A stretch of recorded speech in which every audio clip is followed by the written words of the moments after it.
What's up, everyone? Alex here, and welcome to my little corner of the internet. I wanted to revisit the topic of maverinity and mavrin as a gender quality, mavrin being something that exists outside of masculine, feminine, and neutral. There's a lot more to it, but basically it deals with gender autonomy. It is the way that we sort of sit outside of gender convention.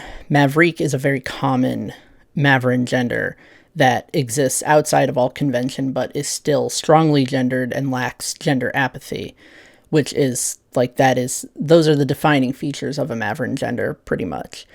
And I wanted to talk about what Maverine masculinity looks like, because you think of gender presentation as being feminine, masculine, and either a combination of the two or something that makes you look more indistinguishable.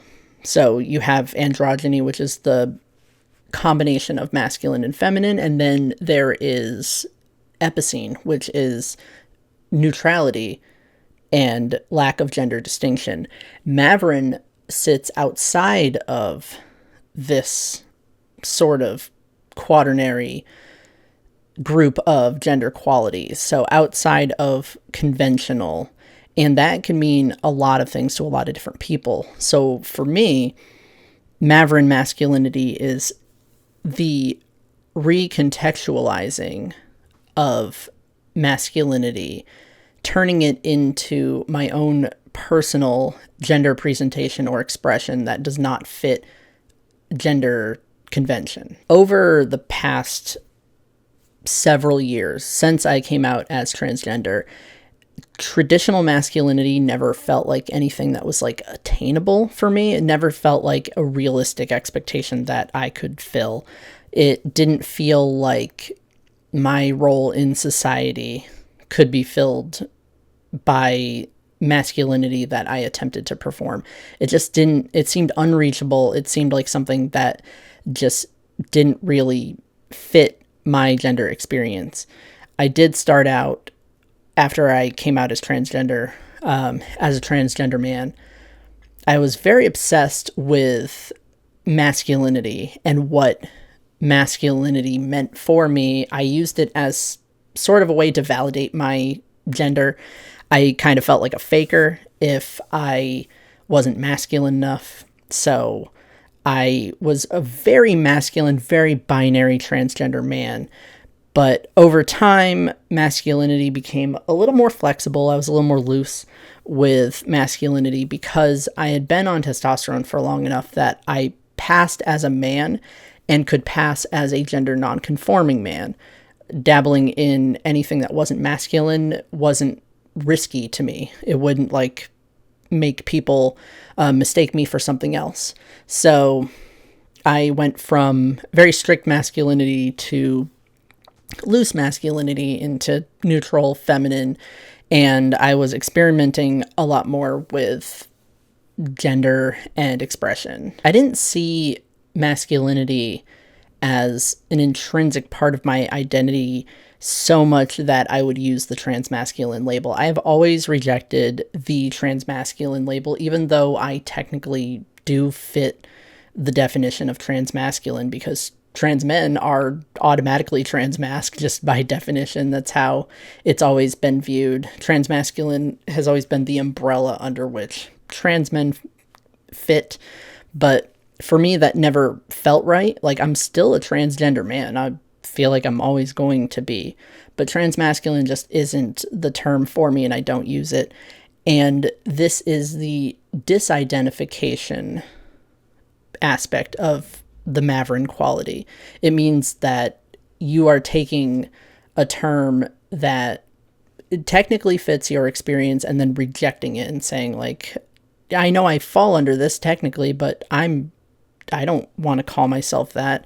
It's sort of like, some people might technically fit under the non-binary label, but the Maverine quality of their gender says, I'm not calling myself non-binary. It doesn't matter if it like the definition does include me, I'm not going to use non-binary as a label. I don't have to. I nowadays feel like my masculinity has an abinary quality to it, nothing like binary masculinity. I don't think my masculine expression or presentation is anything conventional. So I call it abinary in nature, or mavrin, because it's even farther from traditional masculinity and from the binary, like even farther than neutrality. I do still call part of my masculinity neutral. That is the kind of soft mask expression that I've always like talked about, where it's not very heavily masculine or heavily gendered, but, you know, being both a man and neutroy kind of means that I have like a neutral aspect to my identity. So I still call myself soft mask in a way. But the maverinity is sort of a way to explain that neutrality sometimes feels less neutral and more heavily gendered outside of even neutrality. And that's where I started talking about being trans mavrin and adopting the trans mavrin label, because my transgender identity has a mavrin quality. And, you know, sometimes trans masculine people will present masculinely, trans feminine people might present femininely, and trans neutral might mean that there's not masculinity or femininity, but somewhere, you know, neutral, somewhere outside of those two. For me, trans mavrin is, you know, describes a mavrin presentation. That's the sound of a cat running through my hallway. In case you heard those little nails on the linoleum, that's what's happening. So trans maverinity, you know, I am bigender. That's kind of what makes me transgender in a way. Like, I'm non-binary, I'm bigender, I'm a transgender man, so that is all transgender. So the overarching label is transgender, but since I have a mavrin quality to all my genders, trans mavrin is that overarching label, which I've talked about in another video, the trans mavrin umbrella, and then underneath that is the non-binary umbrella, and then underneath that is my bigender identity, and then my two genders under that. So trans mavrin kind of wraps it all up in a neat little package. Mavrin is what ties my gender together and makes it one cohesive thing. It's sort of like you're taking the like man and then neutroy and putting kind of like an orange tinted shade over it. Is seen through the mavrin lens, and it influences the way that I experience gender and the way that I present myself and express myself. There's always this kind of obsession over like, what does so-and-so presentation look like? What does a xenogender person present as? What does a maverick person present as? What does that even look like?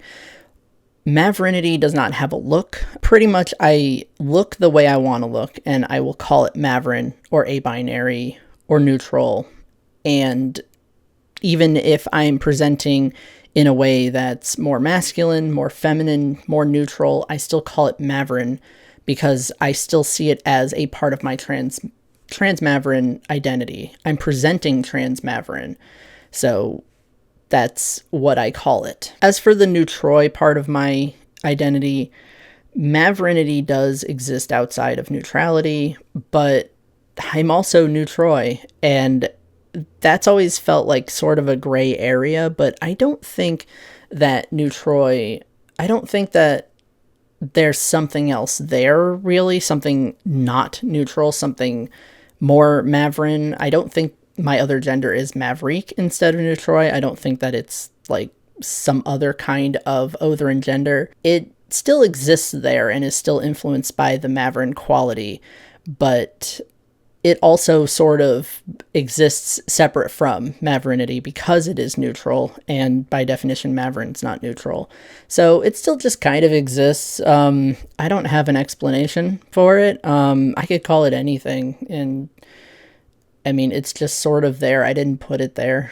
So I don't have an explanation as to why I'm a man and neutroid, but then the overall gender quality that I have is not masculine or neutral, which are qualities that are typically related to being a man and neutroid. So I don't know on that part. That's just kind of where I'm at. So what would transitioning look like for me in the future?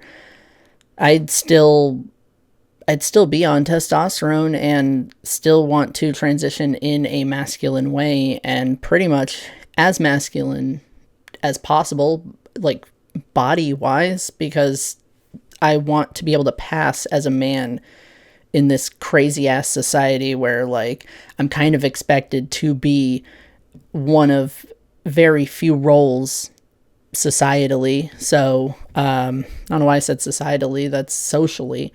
But I'm still a man, and there's still so much to it, but just publicly in my everyday life, I do not have to divulge anything like more than like I am a man, unless I'm in like specific non-binary spaces where it's like safe to do so. Other than that, like being a man is still very important to me as a social role and as, you know, a way to pass. I feel like I'm risking misgendering if I'm not transitioning in a masculine way. If I don't look like this, like that's scary to me. So a good go-to is to just assume I'm a man, and I want to be able to pass so that people's assumption is that I'm a man. I don't ever want to be assumed genderless or a woman or anything like that, because I feel like that would make me very dysphoric. So still transitioning in a masculine way, but presenting however the hell I want. Typically it's a kind of soft masculine sort of way traditionally, but I consider it a Maverine sort of presentation, and my presentation's a way to reflect the queer part of my identity from time to time. So, you know, if I'm feeling a little more queer, a little more a-binary, sorry, I'm cracking my knuckles. That's a bad habit. I might, you know, present in a more non-conforming way, and passing as a gender non-conforming man would be like, that's ideal. I like that. Yeah, I mean, that's pretty much it. My transition goals don't change. My labels might, and I might experiment more with specific types of presentation, but otherwise, like, nothing really changes about me. I still prefer masculine terminology when referring to me. I do not like entirely ungendered terms or pronouns. The AM heirs pronouns that I pretty much just use online. Nobody in person uses those pronouns for me, mostly because I have a lot of anxiety about it. Those don't feel ungendered. Those feel very strongly gendered, very strongly a-binarily gendered, and they mean a lot to me. So that's another part of my gender expression that is a-binary, that, like, that's important to me. That's pretty much it. I'm incredibly hungry, and I think it's distracting me. So I am going to sign off for now. See you later.